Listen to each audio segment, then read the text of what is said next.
Our favourite person to talk to in the entire world is Megyn Kelly from the United States. Just 3 weeks to go until the presidential election. We will know the results, hopefully, this day, 3 weeks from now. Megyn, lovely to see you. I mean, 3 weeks, this is it. And you can feel it in the messaging on her side. Trump is slow and steady, wins the race. He's not changed a thing. He's still putting himself out there. Just today, he did a very contentious interview on economics, which was actually amazing. And you watch him sitting on stage for an hour and a half with this guy who clearly doesn't like him. And he took him on, he challenged him. Trump was actually pretty respectful. They sparred, but the point was, can you imagine Kamala Harris going an hour and a half with adversarial media?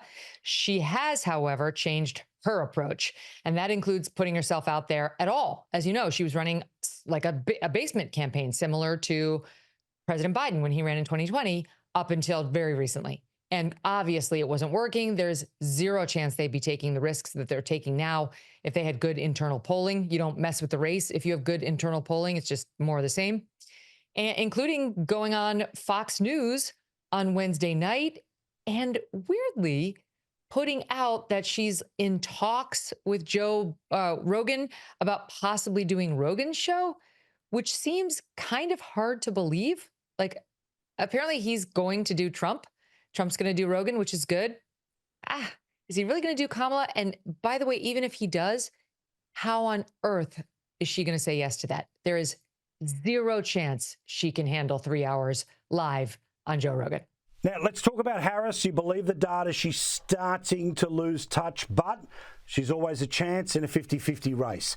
She went on with The View. She was asked questions like, so what would you do differently than Biden's done for the past 4 years? She couldn't answer the question. By this time tomorrow, she will have done an interview with Bret Baier over on Fox News, but he's going to hit her harder than anyone's hit her in the entire campaign. If she couldn't do The View, how's she going to be able to do Fox? The bar is low, and the left will declare this a victory if she doesn't walk away drooling. You know, she went into the lion's den and she did fine. You know, that's probably going to be the takeaway without having seen it yet. But yeah, the stakes are high for Bret. I've known Bret for 20 years. I mean, I've anchored countless hours of television with Bret and seen him do countless interviews. He's going to do fine. Bret's good. He's a mild-mannered guy, but he can be aggressive in an interview in a totally appropriate way. He never emerges with somebody's jugular, but I predict he will follow up with, the question was, madam, the question was, like, he's not going to let her just go on her little sojourns without reeling her back in. Come over here. I direct this interview. So I think we'll get that, which will be very satisfying. I definitely think he's going to ask her tough questions, more pointed than we've heard in any other interview so far. And I think, thankfully, a lot of them will come from a perspective of what conservatives want to see her asked. That's been one of our big frustrations, right? All of her questions, even the ones that are mildly challenging, are basically being asked by leftists who are trying to figure out the way we want questions asked and what might satisfy us. You know, like that guy in 60 Minutes who was asking her about the border. Well, why didn't you do it sooner? Why didn't you do it sooner? That's fine. But what really needed to be asked was, why did you reverse all of Trump's executive orders tightening the border on day one of this administration? That's the real question. It's not, why didn't you pass a border bill earlier? It's like, why did you subvert the secure border from day one? I predict you will hear more pointed questions like that from Bret. The one frustration is, well, two frustrations. Number one, Fox News is going to want ongoing access to her, both for the next 3 weeks, and if this thing is like a sustained contest, in the month or two thereafter, and if she's elected, in the 4 to 8 years thereafter. So they do have to be mindful of not blowing it up entirely in one interview. And I'm sure that they represented to her that it would be respectful and fair, which it will be. So that's one thing they need to worry about. And the other thing is, they only have 30 minutes. And once she gets filibustering, it's hard, especially if you're a man, to keep interrupting her. You know how she is. I'm speaking. Mr. Bear, I'm speaking. So to some extent, he's going to have to let her filibuster here and there and pick his moments of aggressively interrupting. Now, as we get closer, 3 weeks to go, nothing is subtle anymore. We know that she's got some problems with black men. A significant percentage is going to vote for Trump. Majority will still vote for her. But what about her outreach program? Basically, free loans you don't have to pay back, and marijuana. Because she stinks of desperation. That's why. She's desperate. They must have seen some horrifying information on those internal polls. There is no other reason to be this obvious in your pandering. I mean, the thing with the men is just so amusing to watch from afar. Truly, you can just see them with looking at their horrid numbers with men going, is there anyone here who's ever shot a bird or anything? Raise your hand if you've ever shot anything. Yeah, a pheasant? Yes, we'll take it. Okay, get out there. And then Tim Walz completely bumbles it. He can't even load his gun. All the real hunters are like, oh my God, that's horrifying. They can tell it's fake. They know this is a photo op. He, by the way, according to the reports, didn't even fire his weapon. Forget get a bird. He didn't get a bird. He didn't even fire his weapon one time. And I think men who they're trying to appeal to, who are hunters, they're seeing right through it. The thing with the black voters is so disgusting. You tell me what they would say about a white candidate, say Trump, who decided to appeal to black voters by being like, I'll legalize weed. I know what you people want. You want to be high all the time. I'll help you out. Oh, and by the way, I'll help you out on Bitcoin too, because what you like to do is get high and then make risky Bitcoin bets in the market. That's what I think of you. I'm like, what an insult, right? To the distinguished, well-educated, non-high drug population or black population out there that says, I don't do drugs. I don't know anything about Bitcoin. I do know about your horrid economy. And I'd like you to speak to that, right? And her whole proposal assumes you have nothing and you need Mother Mama Law to come in there and save you. It's just absolutely insulting. For me on the outside, it's fun to watch because she clearly doesn't know how to do it, and neither does her team. And that's nice for a change because usually the Democrats are very good at the pander. It's just time is short. Yeah, it's like they sit around and go, what do men like? The men like khaki, and they like their guns, and they like their big trucks. I mean, this is pretty unsophisticated. Who's got it? Who's got it on their bingo card? Can I see your phone right now? It's funny because it's like one time my husband and I went down to visit our friends in Texas, and it's just like, you have to know, like real hunters, you can't fake it. They know. We were going to go on this midnight electric bike ride through this guy's woods, and it's Texas.